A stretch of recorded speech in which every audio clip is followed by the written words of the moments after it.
पुष्पा, पुष्पराज, मैं झुकेगा नहीं साला। मूवी की शुरुआत में हमें ये देखने को मिलता है कि लाल चंदन लकड़ी की कैसे स्मगलिंग की जाती है। ये ज्यादातर जापान की शादियों में यूज किया जाता है, जो कि अधिकांश मद्रास के जंगलों में पाई जाती है। इसे इंडिया से जापान व दुनिया के और भी कोनों में निर्यात किया जाता है, वो भी महंगे दामों पर। इसके बाद सीन शिफ्ट होता है हमारे हीरो की तरफ, यानी एंट्री होती है अल्लू अर्जुन के, जिनका नाम इस मूवी में पुष्पराज है। यहाँ पर हम देखते हैं कि पुष्पराज उन चंदन की लकड़ियों को स्मगल करके लेकर जाता है, तभी उसे पुलिस पकड़ लेती है। तब यहाँ पर पुष्पराज उन्हें 1 लाख रुपए की रिश्वत देता है और पुलिस वाले उसे छोड़ देते हैं। इसके बाद यहाँ पर हम पुष्पा के कैरेक्टर के बारे में जान पाते हैं कि उसके पास ज्यादा कुछ पैसे नहीं होते, लेकिन उस व्यक्ति को अपनी इज्जत काफी ज्यादा प्यारी होती है। और यहाँ पर हमें ये भी दिखाया जाता है कि किस तरह से वो मजदूर से एक स्मगलर बना। इसके बाद सीन शिफ्ट होता है और हमें दिखाया जाता है कि पुष्पराज एक मजदूर के कैरेक्टर में होते हैं, जहाँ पर वो स्मगलिंग कर रहा होता है। तभी वहाँ पर एंट्री होती है डीएसपी गोविंद की। डीएसपी गोविंद का नाम सुनते ही सभी वर्कर्स लोग वहाँ से भागने लगते हैं। तभी पुष्पा उन लोगों को एक प्लान बताता है और लकड़ियों को जंगल में छिपा देता है। और जब डीएसपी गोविंद यहाँ पर आते हैं तो उनको लकड़ियां नहीं मिलती और वो गन दिखाकर पुष्पा को धमकाने लगते हैं। पुष्पा उल्टा उन लोग को ही धमकाता है कि आप तो सिर्फ 4 ही लोग हैं और हम तो 60-70 मजदूर, आप हमारा कुछ भी नहीं कर सकते। मजबूरन डीएसपी गोविंद को यहाँ से जाना पड़ता है। ऐसे ही पुष्पा का ये स्मगलिंग का काम चलता रहता है, लेकिन कुछ ही दिन बाद गोविंद वहाँ पर सारी पुलिस फोर्स लेकर आ जाता है। वो वर्कर्स पर हमला करने ही वाला होता है। तभी पुष्पा और उनकी जो टीम है वो सभी उन पुलिस वालों पर पत्थर से हमला करने लग जाते हैं। तभी पुष्पा मौके का फायदा उठाकर वो ट्रक जिसमें लाल चंदन लकड़ी है उसे लेकर वहाँ से भाग जाता है और पुलिस उसे पकड़े इससे पहले ही वो पूरे के पूरे ट्रक को कहीं पर छिपा देता है। पुलिस उसे गिरफ्तार कर लेती है और काफी मारती है, लेकिन वो कुछ भी नहीं बताता कि वो ट्रक है कहाँ। उसी बीच एक पुलिस वाला वहाँ पर पुष्पा को नाजायज कहकर बुलाता है, जिसकी बात सुनकर पुष्पा को बहुत ही ज्यादा गुस्सा आता है। और यहाँ पर हमें फ्लैशबैक में दिखाया जाता है कि बचपन से ही पुष्पा का एक सौतेला भाई है जो इनकी फैमिली को परेशान करता आ रहा है, इसलिए पुष्पा कभी भी कहीं पर भी अपना सरनेम नहीं बताता, सिर्फ वो अपना नाम पुष्पराज ही बताता है। फिर यहाँ पर ये चंदन की स्मगलिंग का बिजनेस जिनका था वो लोग यहाँ पर आ जाते हैं। यहीं पर फिर एंट्री होती है 3 लोगों की। सबसे छोटे का नाम होता है जॉली रेड्डी और बड़े भाई का नाम होता है जग्गा रेड्डी और उनके सबसे बड़े भाई का नाम होता है उंदा रेड्डी। इन लोगों का दरअसल काम कैसा चलता है कि मजदूर लोग जंगल से ये लकड़ी लेकर आते हैं और ये तीनों भाई मिलकर एक मंगल सीनू नाम के व्यक्ति को ये लकड़ियां बेच देते हैं। वो व्यक्ति लकड़ियों को बाकी जगह पर भिजवाता है और इसकी अच्छी खासी कीमत लेता है। यहाँ पर जग्गा रेड्डी पुष्पा की बेल कराता है और उसे वो कुछ पैसे भी देता है। पुष्पा यहाँ पर पैसे लेने के बाद वो लोकेशन बता देता है जहाँ पर उसने ट्रक को छुपाया था और उनके पास यहाँ पर एक ऑफर रखता है। पुष्पा बताता है कि मेरे पास एक प्लान है, क्योंकि हर बार डीएसपी गोविंद इन लोगों के काम में टांग अड़ाता है। पुष्पा कहता है कि मेरा ये जो प्लान है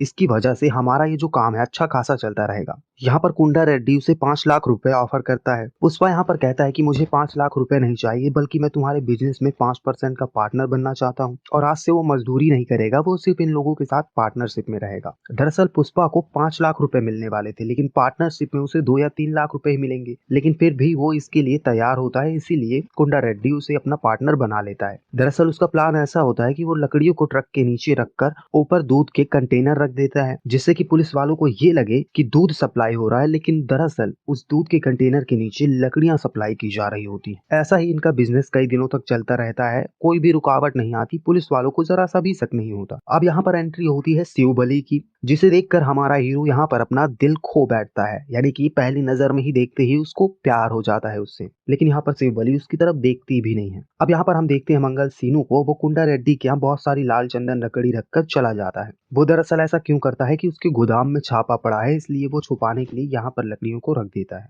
कुंडा रेड्डी यहाँ पर इसकी जिम्मेदारी पुष्पा को दे देता है। यहाँ पर हम देखते हैं कि पुष्पा ऐसे ही बिजनेस को अच्छा खासा चला रहा था, लेकिन इन्हीं लोगों के 2 आदमी को एक दिन पुलिस पकड़ लेती है और इनमें से एक वर्कर शिवबली का पिता भी था। वो दोनों वर्करों को जब पुलिस मारती है तो वो सब कुछ बता देते हैं कि ये लाल चंदन कहाँ पर है। डीएसपी और उनकी टीम यहाँ पर पहुंचने ही वाली थी, तभी पुष्पा को ये बात पता चल जाती है और पुष्पा और जितने भी वर्कर्स वहाँ पर थे, तभी वहाँ पर वो सभी वर्कर्स मिलकर उस लाल चंदन को उस बहती हुई नदी में बहा देते हैं। और वो अपने दोस्त कटलेट से बोलता है उसे कुछ पैसे देते हुए कि आगे का डैम बंद करवा दे और वो ऑफिसर को कुछ पैसे खिला दे। और यहाँ पर हम ये देखते हैं कि वो लोग आखिरी सेकंड में डैम बंद करवा देते हैं और लाल चंदन को वहीं से रिकवर करते हैं। और इधर भी जब पुलिस वाले आते हैं तो उन्हें कुछ भी नहीं मिलता। इस सब करने के बाद इनकी एक सक्सेस पार्टी होती है, जहाँ पर मंगल सीनू के भी आदमी आए थे। वो लोग ये बात कर रहे होते हैं कि मंगल सीनू इन लोगों को कब से धोखा देते आ रहा है। जैसा कि मैंने आपको कुछ समय पहले बताया कि मंगल सीनू कुंडा रेड्डी का पार्टनर है। कुंडा रेड्डी सारी की सारी लकड़ी सीनू को बेच देता है। सीनू उस लकड़ी को चेन्नई भिजवाता है। दरअसल यहाँ पर मंगल सीनू धोखा कैसे करता है कि वो लकड़ियों को 2 करोड़ में बेचता है, लेकिन वो कुंडा रेड्डी को मात्र 25 लाख रुपए ही देता है। ये बात यहाँ पर पुष्पा सुन लेता है और ये बात जाके वो कुंडा रेड्डी को बताता है। कुंडा रेड्डी पुष्पा को बोलता है कि तुम जाकर मंगल सीनू से बात करो। अगर मंगल सीनू मान जाता है 50% पार्टनरशिप के लिए तो ठीक है, नहीं तो फिर तुम्हारी जान चली जाएगी। यहाँ पर फिर सीन शिफ्ट होता है। पुष्पा जाकर शिव बलि के पिता को समझाता है कि मैं तुम्हारी बेटी से प्यार करता हूँ। अगले सीन में हमें दिखाया जाता है कि ये लोग रिश्ता लेकर उसके घर जाते हैं, लेकिन उसी बीच पुष्पा का भाई आ जाता है और वो वहाँ पर बखेड़ा करने लगता है। वो पुष्पा के बारे में काफी भला बुरा बोलता है और इसी बीच पुष्पा और उसकी लड़ाई होने लग जाती है। यहाँ पर इन दोनों का रिश्ता टूट जाता है। यहाँ पर अगले सीन में हम देखते हैं कि पुष्पा मंगल सीनू के घर जाता है और उसे कहता है कि 1 करोड़ रुपए उसे चाहिए, नहीं तो वो सीधा सीधा चेन्नई में ही जाकर इन लकड़ियों को सप्लाई करेगा।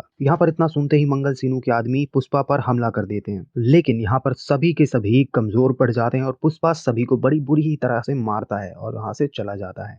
यहाँ पर अगले सीन में हम देखते हैं कि वो डायरेक्टली चेन्नई चला गया था। मुर्गन के पास जाकर वो चंदन की लकड़ियों की डील करता है। अभी उन लोगों को 3 करोड़ रुपए मिलने वाले थे। ये बात वो कॉल करके सीधा कुंडा रेड्डी को बताता है। कुंडा रेड्डी यहाँ पर काफी गुस्से में था, लेकिन वो फिर भी मान जाता है। यहाँ पर कुंडा रेड्डी इसीलिए गुस्सा में था कि पुष्पा को पहले मात्र 5% ही दिया जाता था, वो सीधा 50% की कमाई करेगा। यहाँ पर हम देखते हैं कि कुंडा रेड्डी का छोटा भाई 2 लोगों को पकड़ लेता है। 2 में से एक आदमी को मार देता है। वहाँ पर एक और आदमी था शिव बलि का पिता। वो शिव बलि को वहाँ पर बुलाता है और बोलता है कि उसके साथ एक रात बिताना चाहता है। उसे धमकी देता है कि तुम अगर मेरे साथ एक रात नहीं बिताओगी तो मैं तुम्हारे पिता को मार दूंगा। शिव बलि यहाँ पर ये सारी बात जाकर पुष्पा को बताती है। पुष्पा यहाँ पर थोड़ी भाव खाता है, लेकिन आखिरकार मान जाता है और जाकर वो सीधा ही जॉली रेड्डी को बहुत ही बुरी तरह से मारता है। फिर वहीं अगले सीन में हम देखते हैं कि पुष्पा और कटलेट दोनों ही जॉली की बात कर रहे थे और कुंडा रेड्डी ये सब सुन लेता है। यहाँ पर पुष्पा के पास सारे के सारे पैसे थे जो भी उसने लकड़ियों को सप्लाई करके कमाया था, इसलिए कुंडा रेड्डी उसे मार नहीं सकता था। वो कहता है कि सारे पैसे मिल जाने के बाद इसे हम मार देंगे। पैसे मिलने के बाद वो पुष्पा को मारने ही जा रहे थे कि उसी वक्त वहाँ पर मंगल सीनू के आदमी आ जाते हैं और वो उन सभी पर हमला करने लगते हैं। पुष्पा इस बात का फायदा उठाकर वहाँ से भागने लगता है। पुष्पा के यहाँ पर हाथ बंधे हुए थे, लेकिन फिर भी वो 70-80 लोगों से फाइट करके वहाँ से बचते बचाते हुए निकल जाता है। अंत में वो सीनू के साले को भी मार देता है। इस फाइट में कुंडा रेड्डी मारा जाता है। जब यहाँ पर सीन दिखाया जाता है उसके अंतिम संस्कार का, तब यहाँ पर पहले सिंडिकेट मंगल सीनू था जो कि अपने काम की कुछ कमीशन एमएलए को देता था, लेकिन उसे भी वो झूठ बोलता था, इसलिए पुष्पा से ये सारी बात क्लियर की जाती है। पुष्पा यहाँ पर सारी हकीकत बता देता है कि कितने में माल बेचा जाता था और कितना पैसा तुम्हें दिया जाता था। पुष्पा यहाँ पर एमएलए को ज्यादा पैसे देने का ऑफर करता है। पुष्पा यहाँ पर कहता है कि मैं तुम्हें 3 करोड़ रुपए दूंगा। तब यहाँ पर एमएलए पुष्पा को सिंडिकेट का हेड बना देता है और यहाँ पर हमें दिखाया जाता है कि कुछ ही सालों में पुष्पा इस धंधे का राजा बन चुका है और वहाँ का जो एमएलए था वो भी मिनिस्टर बन चुका है और पावर भी उसके हाथ में काफी ज्यादा आ चुकी है।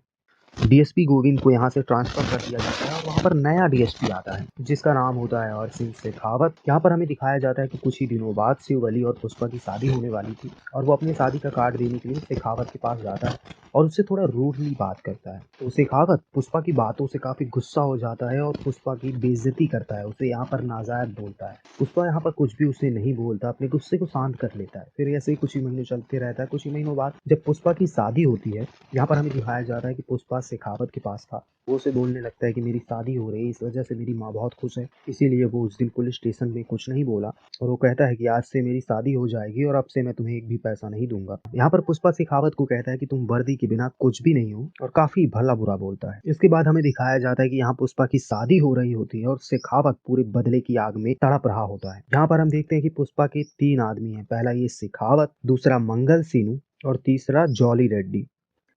दोस्तों ये थी स्टोरी यहाँ पर पुष्पा के पार्ट 1 की और ये यहाँ पर खत्म हो जाती है और ये एंडिंग काफी जबरदस्त सस्पेंस के साथ होती है। यहाँ पर कई सारे सवाल उठते हैं कि आखिर कैसे शेखावत पुष्पा से बदला लेगा और पुष्पा के 3 आदमियों में से मेन आदमी वो भी है, उसके जाने से क्या इसके बिजनेस में कोई असर होगा? ऐसे कई सारे सवालों के जवाब हमें अगले पार्ट में मिलेंगे। तो दोस्तों हमें उम्मीद है कि आपको ये स्टोरी काफी ज्यादा पसंद आई होगी।